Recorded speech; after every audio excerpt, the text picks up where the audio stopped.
We're going to continue our series in looking in 2 Samuel, King David, man after God's own heart. And my sister and I have my older sister, Angie. She's a children's pastor in Columbus. We have this amazing ability, and I don't know if ability is the correct word, but to take a short story and make it long. Anybody know someone that has that ability where it could be like the shortest story ever, and it should take 2 seconds to tell, but an hour later you're still going, oh, come on. Get to the point. In fact, Stacy is famous in my house for saying that to me. Like, I will be telling her a story. She knows, how'd your day go? And I'll start telling her a story, and we're going and going. I'm taking my routes, going around, giving every detail. She's like, okay, look. Just get to the point. I got it, okay? Yeah, just get to the point. And I'm like, well, no. Sometimes you just need to flush out the story, right? Sometimes you just need to just make it more. Give every little detail. And she's like, no. All I want is the point. Quick. Get to it. I say that because sometimes I feel like we treat God like that. Where there's something that we want to happen in our life. Like, God, I want to be here. And we say, okay, God, just get to the point. Okay, God, just get me to where you want me to be. Or it sounds like God, I know what you've called me to be. I know what you've called me to do. What's taking so long? Let's get the show on the road. Let's get the ball going. Come on, let's go. When we're younger and we're like, okay, God, I know you want me to be married to this person or to someone. Come on, God, give me that right girl, give me that right guy. Especially when you hit college, you're like, oh, come on, God, I'm running out of time. I'm only 20 years old. I better find my spouse. We hit 23 and we're like, oh man, I'm almost in the grave. Come on.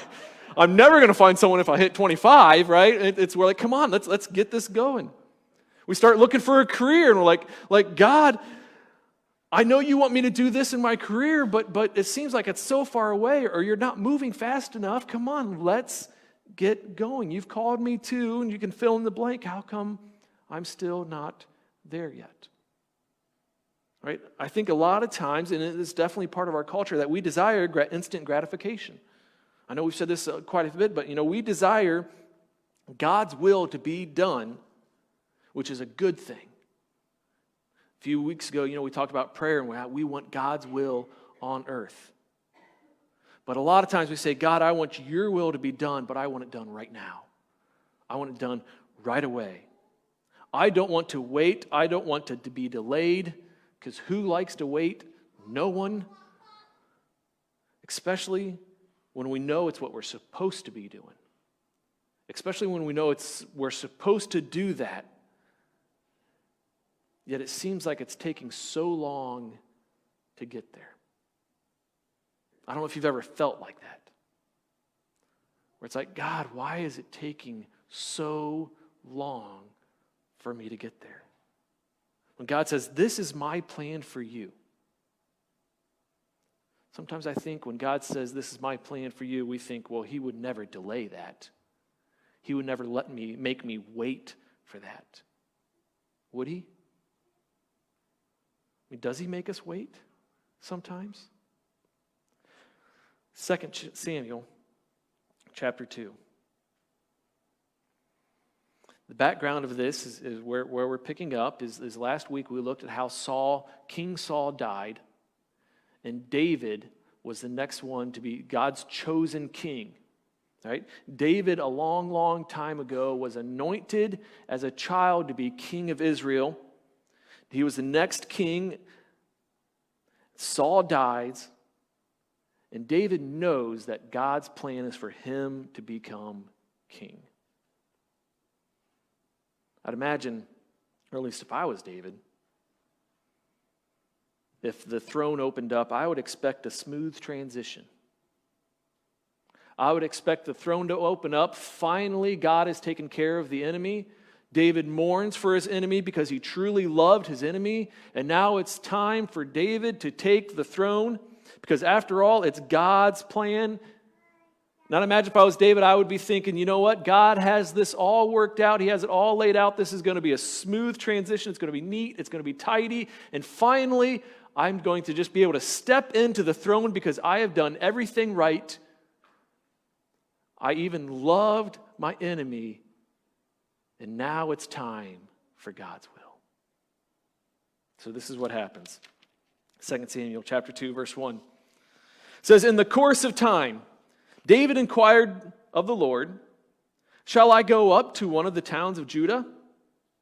The Lord said, yeah, go up. David asked, well, where should I go? To Hebron, the Lord answered. So David went up there with his 2 wives, Ahinoam, I don't know her name, of Jezreel, and Abigail, the widow of Nabal of Carmel. David also took the men who were with him, each with his family, and they settled in Hebron and its towns. The men of Judah came to Hebron, and there they anointed David king over the house of Judah. When David was told that it was the men of Jabesh Gilead who had buried Saul, he sent messengers to the men of Jabesh Gilead to say to them, the Lord blesses you for showing this kindness to Saul, your master, by burying him. May the Lord now show you kindness and faithfulness, and I too will show you the same favor because you have done this. Now then, be strong and brave, for Saul, your master, is dead, and the house of Judah has anointed me king over them. So this is what's happened so far. David, after King Saul dies, David stops and he says, God, what should I do? I love this. David begins by asking God what he should do. I think most of us would just presume, right? Most of us would just assume what's next. Okay, king dies. Well, obviously I'm the next king. I know what I should do. I should just go up and be king. But David stops and he asks God first. He says, God, what should I do? Don't miss this. Don't miss this, because I think this is a step so many times that we jump over. David wanted to be in the middle of God's will. David wanted to do God's will. He had learned throughout his years to trust and obey.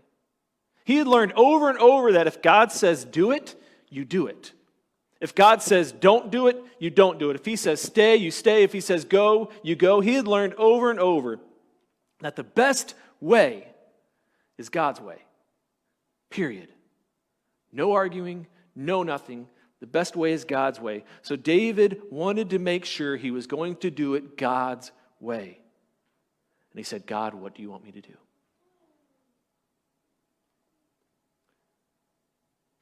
This is something we need to make such an important habit in our life. We need to seek what God wants always, all the time. Too many times we jump over that line and say, well, you know what, I already know, so I'm going to skip that step. But we need to make sure we do not skip the step. We need to stop and say, God, what do you want me to do?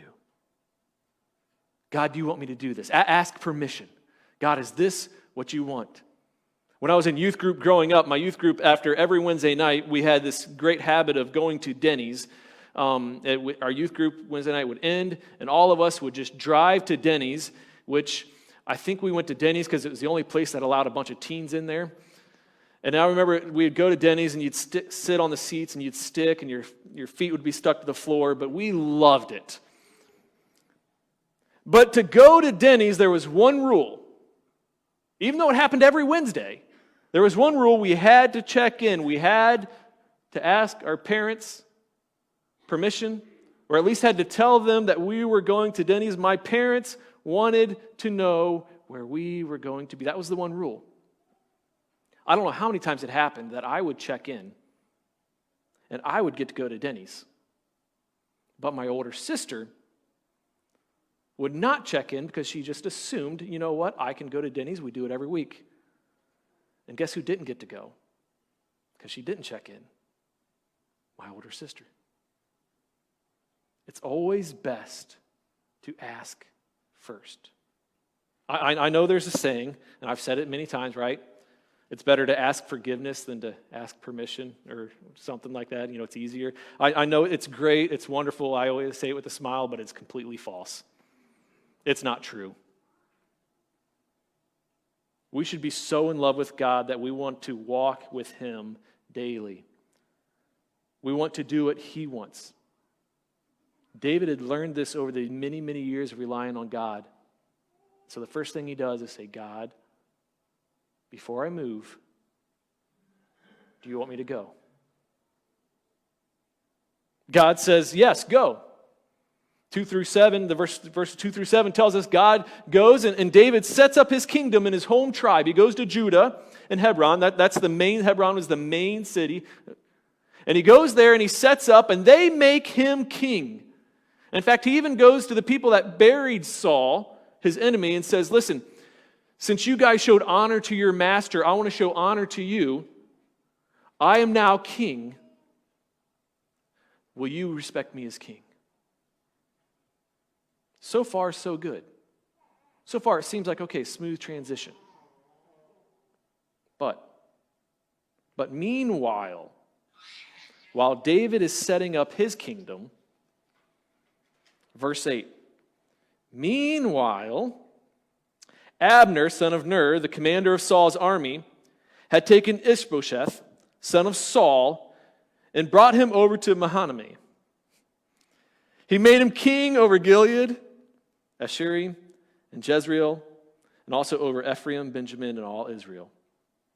Ishbosheth, son of Saul, was 40 years old when he became king over Israel, and he reigned 2 years. The house of Judah, however, followed David. The length of time of David was king in Hebron over the house of Judah was 7 years and 6 months. So meanwhile, while David is setting up his kingdom, the commander of the army sets up another kingdom, and now there are 2 kingdoms. David's ruling. Ishbosheth, I have to always read his word because I cannot say it without reading it, is ruling his kingdom. And David is left waiting for 7.5 years before he becomes the true king of Israel. 7.5 years. In fact, if you want to, look in your scriptures. David doesn't become king until chapter 5.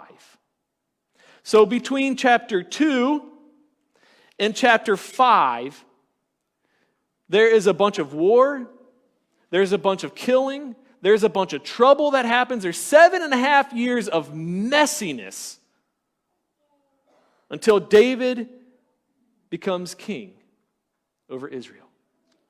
If it was me, and I don't know if you're like me, but if it was me, what I would do, if I had my choice, is I would take chapters 2-4 and skip them if I was David, right? I would go straight from end of chapter 1 straight to chapter 5, King David. I'd go from, okay, my enemy has died, I mourn him, now I am king over everything. I would skip all the hard time, I would skip all the turmoil, I would skip all the delay, just get rid of them. Connect 1-5, and hey, life would be a whole lot easier for David if he could have done that. I mean, why more delay? Why wait longer? Why allow all this messy conflict to keep going? I think it's because God's timing is not the same as our timing, is it? God's plan is not the same as our plan. David knew this. David realized this. And he had to wait. 7.5 years. Does anybody remember what happened 7.5 years ago? Now I can barely remember what happened yesterday.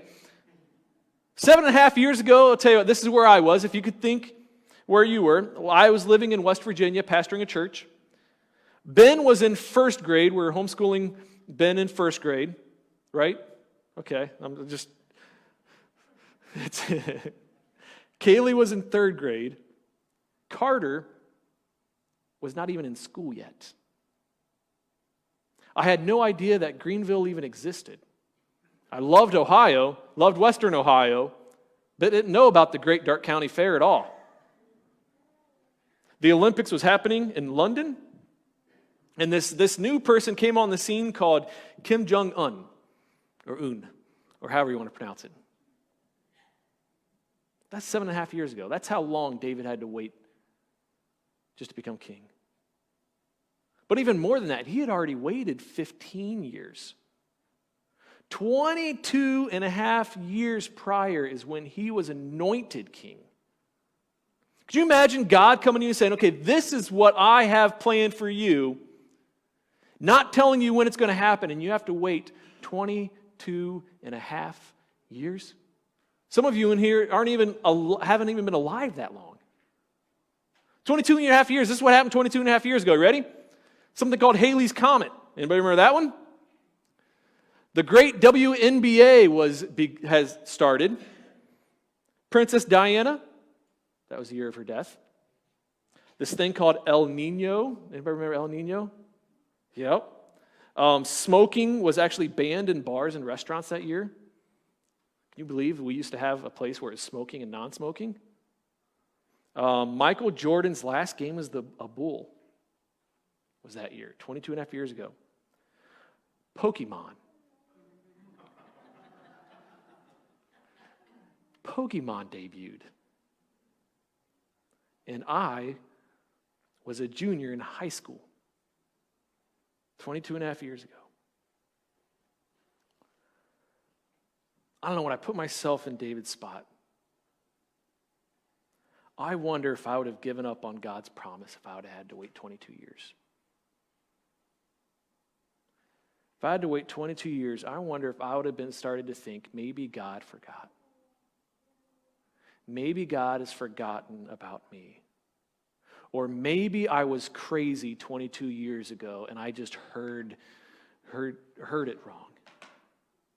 Maybe when Samuel anointed me, he said I was going to be king, and maybe I just heard it wrong. Maybe he was saying I was just going to be a shepherd, or I was going to be good. I don't know, if I had to wait 22 and a half years, maybe I would start thinking, maybe I should take this into my own hands. Maybe God's just waiting for me to get it going. Right? Maybe I should just take the bull by its horns and get going, get this thing going. Maybe it's time for me to do it because God's going just a little too slow for the way I like it. I don't know. I mean, David could have taken care of this. David didn't have to wait that long. David could have easily said, go kill Saul's kids. It would have been done. Just like that. David could have said, we are going to take over by force because I am the rightful king. And it could have happened. He was so much stronger. He was so much better. He could have forced them to obey him. He could have said, I'm your king. You are going to obey. You don't have a choice. And he could have easily done that, but he didn't. He didn't. I've always wondered why he didn't do that. 1 Samuel chapter 20, I don't have it up there, but 1 Samuel chapter 20, David actually promises Jonathan, his best friend, Saul's son. He comes up to Jonathan and says, Jonathan, I promise I will not destroy your family. That was a while ago. A couple chapters later, David makes the same promise to Saul. He says this, he says, I will not cut off your descendants. I will not wipe your name out. That was a few years ago. Maybe God had this delay in between to see if David would actually keep his promise. Maybe God had this delay to say, did you really mean it, David, when you made that promise? Are you really going to keep your word? Are you going to be a man of your word, even if it means waiting longer? Would you keep it? Would you keep your word, even if it means you might not get to be king over everything? I mean, are you okay with that being delayed? See here, in chapter 2, David didn't know if or when chapter 5 was going to happen. We know it happened. We know it was only going to take 7.5 years, but when David became king, he had no idea. He could have thought, you know what, the rest of my life, I'm never going to be king over Israel. He had no idea chapter 5 was ever going to happen, so he just had to trust God. Sometimes I wonder if this delay was more about teaching David and testing his character. Maybe this delay was preparing David to become king. Because there's something that I've learned, the more I read Scripture, the more I learn about God, the closer I get to Him, is God is more interested in preparing our hearts. God is more interested in our character than He is to get us to the end of the journey where we want to go. I'll put it this way. God was more interested in preparing David for the throne than He was putting David on the throne. Right? The journey is just as important as the destination. See, God wanted David to become a better person. God wanted David to come closer to Him. God wanted David to become a better king, so David had to wait. He had to wait, he had to trust, he had to obey, he had to learn. We want instant. We want instant, we want it now. We hate to wait. We want to get it done now. Many years ago, I had shoulder surgery, and I had to wait. Before shoulder surgery, they told me, listen, you're going to be out for 6 weeks. You're not going to be able to move your arm at all for 6 weeks. It's going to be immobile. And the doctor's telling me, I said, okay, so that means I can preach the Sunday after I get my surgery, right? It's like, no, you're not getting it. It's going to take 6 weeks before you can even start to move. You have to keep it immobile. And I'm like, okay, I got it. I had my surgery scheduled for like a Tuesday, and I thought, I'll be good to preach on Sunday.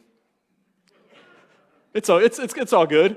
I've got this. So I'm like, no, I'm not going to line up anybody to preach for me because I've got this instant. I'm like, yeah, okay. It's going to take 6 weeks, no problem. You mean 3 days for me? Yeah, we want instant. I did have to call an emergency preacher. I'm like, okay, yeah, this is not happening. 6 months later, it took before it healed. We want instant. Just same as diets. Look at any diet or exercise routine. They're like, hey, if you do our diet, in 3 weeks, you'll lose 100 pounds, right? And you don't even have to get off your couch. This is the new exercise routine. Look at this little band. All you have to do is lift it a couple times and you will be ripped instantly. I mean, everything is now. We want it now. We expect everything to be quick and easy. Put my food in the microwave, comes out cooked.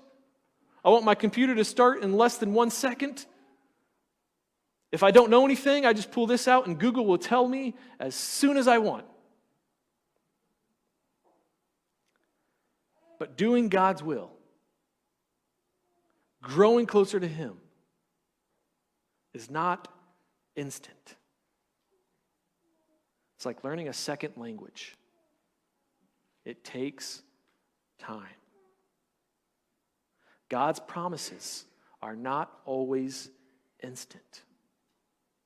Our trust and relationship with God isn't always instant. Our growth doesn't happen overnight. God wants us to grow in Him. He wants us to learn to love Him. He wants us to learn to love others. He wants to teach us how to trust and obey, how to follow and care for others. And all of this takes time. It is not instant. And sometimes He will make it delay so that we can learn even more. He wants us to become better, not to stay where we are. I love this translation in Ephesians chapter 4. It says to take on an entirely, take on an entirely new way of life, a God-fashioned life, a life renewed from the inside and working itself into your conduct as God accurately reproduces His character in you. He wants to make you like Him. God's ultimate goal for us is to grow up spiritually, to be like Christ. God wants to develop the kind of character that's described in the Beatitudes. He wants to produce the fruit of the Spirit. Or that great love chapter. He wants us to show love and all these characteristics take time. I believe too many times we get in a hurry. I believe too many times we run in front of God. We say, God, I know the way, follow me. And instead of saying, God, lead me in your timing.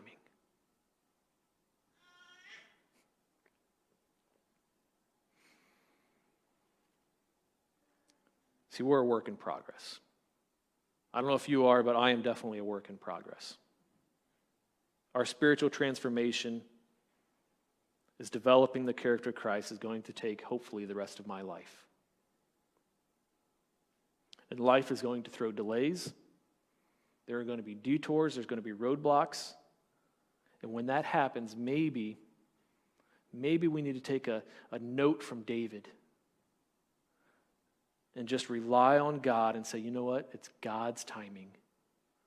And allow him to work on me. Because maybe the shortest, easiest, cleanest route isn't the best for you. Maybe God is trying to teach you something. So this morning, if you are in that moment, if you are being delayed, and you're getting impatient with God, and you're saying, God, what is taking you so long? Maybe it's time to step back and say, God, what are you trying to teach me? God, I trust you in your will for my life. And if you're not in that delay, maybe right now everything's happening the way it's supposed to be happening. You're like, yes, this is exactly the way it is. The question that you need to ask yourself is, are you willing to allow God to delay? Are you willing to say, God, yes, if you want to stop, if you want to delay me, then I am all for it. Because I want to learn, I want to grow closer to you. That's our worship team this morning to come forward. As they come forward, just ask yourself, am I willing to be delayed? And if you are being delayed, ask yourself, what is God trying to teach me? Because God is more concerned about who you are than when you get to where you're going. Let's stand this morning.